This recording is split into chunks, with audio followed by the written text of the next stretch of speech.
It's October. What does that mean? It's my favorite spot of the year. It's Geico-ween.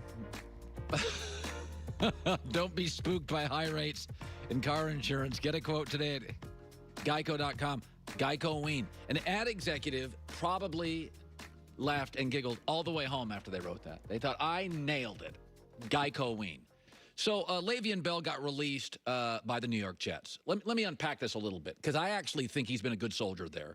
I mean, he sometimes he goes to Twitter instead of talk to the boss, but it's 2020. He didn't grumble. He is actually, he's not quite elite anymore.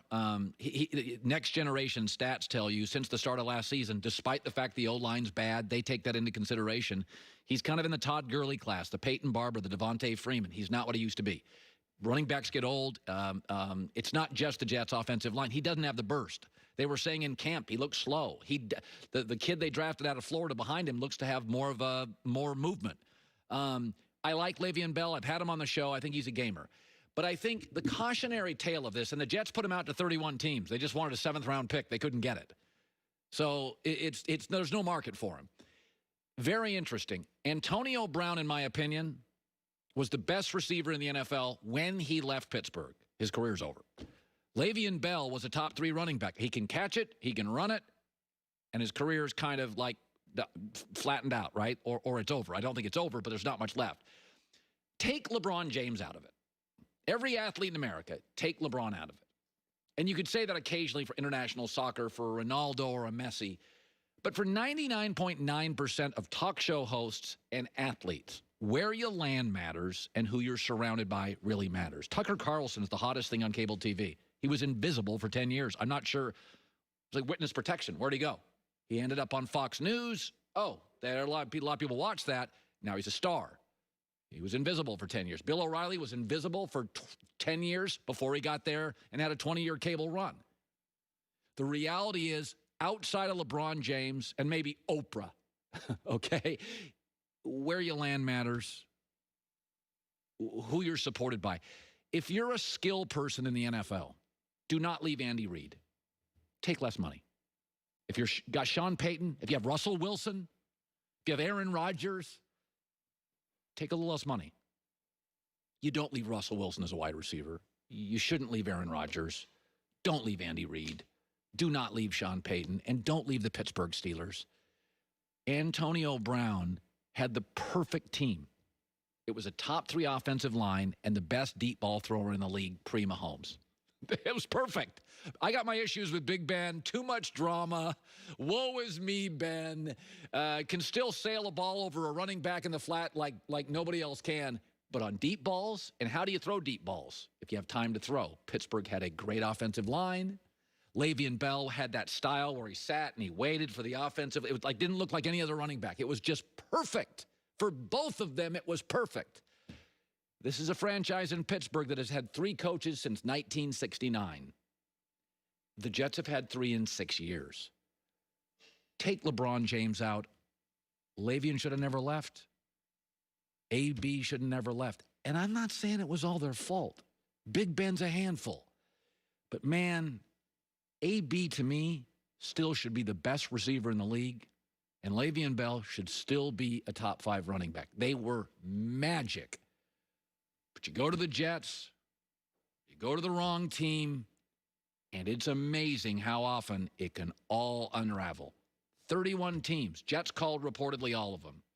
Not a taker for a 7th-round pick for Le'Veon Bell. It's a bummer because I love watching him play. Joy Taylor with the news. No. Turn on the news. This is the Herdline News. Aaron Rodgers has been putting up MVP-level numbers this season. I don't think he's been... He hasn't thrown a pick yet. And he hasn't been sacked yet. He has, no interceptions. 13 touchdowns, no interceptions. He has led the Packers to a 4-0 start, and Matt LaFleur couldn't say enough good things about his quarterback's performance so far. He said, I think our quarterback's playing at a really high level right now. Well, like he has his entire career, but he's playing really, really lights out. And we're just playing good team football. Anytime there's what's deemed a controversial decision or whatever, you have to answer the questions. But I like where we're at right now, and there's a lot in front of us. I know that. Well, they play a really good defense this week, and I think the best coordinator in the NFL is either I'll just say Todd Bowles is in my top 2. So this is not gonna be. So they've faced the Packers this year have faced the 30th ranked defense, the 29th, the 28th, and the 26th.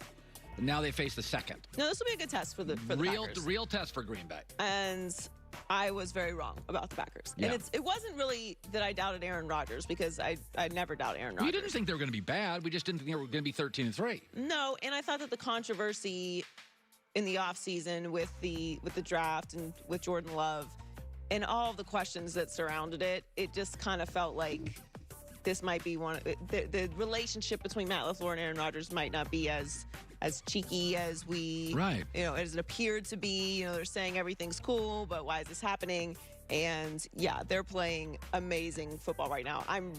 This weekend of games is great. Oh, this is the so Cleveland Pittsburgh's great. Aaron against Tom is great. Buffalo, Kansas City, Monday night is great. There's another game I like. I actually think the Rams, San Francisco is going to end up being really, really good because they were so bad last week. The Niners were. Garoppolo. They were so bad. That line's only like a field goal now. Watch San Francisco. When teams get embarrassed, good teams, watch them come back and give the Rams fits this week. I still think Russell Wilson is leading the MVP conversation just because he's overcoming more easily. But Aaron Rodgers is definitely he's second right there with him. Yes.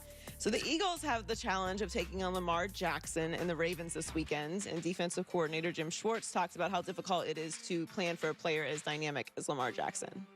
Lamar Jackson's probably the most dangerous player in the league.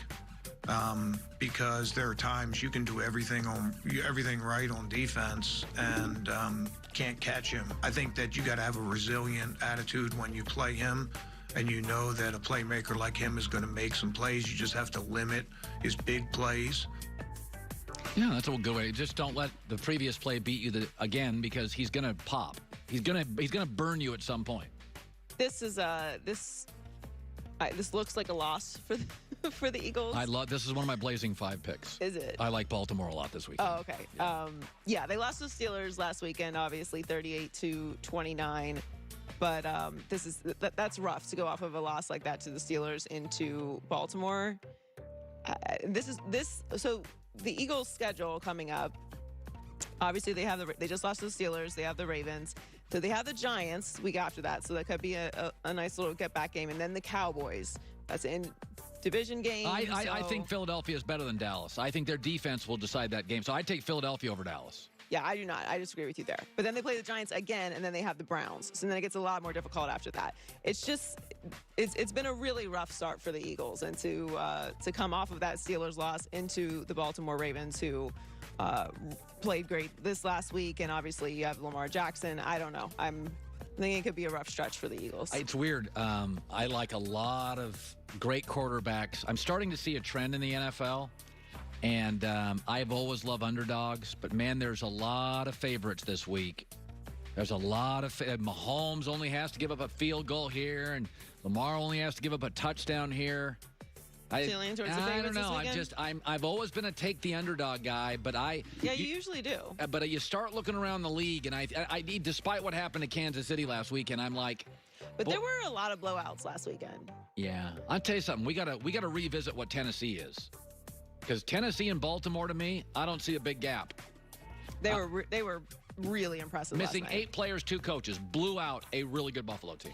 Finally, Ben Roethlisberger was critical of his performance Sunday against the Eagles, saying he needs to connect more on deep throws. And Mike Tomlin believes Ben's self-criticism this year stems from getting a new perspective on the game after sitting out for most of 2019. Sometimes, when you have the perspective that he has now, he watched the bulk of football, in 2019. And oftentimes, when you get removed from your role and you get to watch it from a different perspective, it might change your perspective on performance and evaluation thereof. I think that Ben has been really impressive since he's been back. I didn't know what to expect from him. His completion percentage has gone up. He looks good. He looks like he's a little thinner. He's in better shape. He's 69.9 completion percentage, 1,016 yards, 10 touchdowns, and 1 interception. With a lot of young receivers. And they're 4-0. He's been good. By the way, let me help all you TV executives that hang around all day and get big contracts and just eat donuts. When Mike Tomlin retires, hire him on television. Oh, yeah. He is going to be so good on. He talks in 8-second sound bites. He's literally, it's like if in football, when you're an analyst, you have to talk in 8-second sound bites. He is literally been doing it for 20 years. He's also just, he has the ability to go from such an intense, like quietly intense person to when he gets in front of the microphone, it's like this explosion of energy. It's such a stark contrast. John Gruden was that. John talked in 8-second sound bites. That's why John Gruden was a television star. Mike Tomlin is Gruden. Yeah, he's amazing. He's a defensive version of John Gruden. Joy with the news. Well, that's the news. And thanks for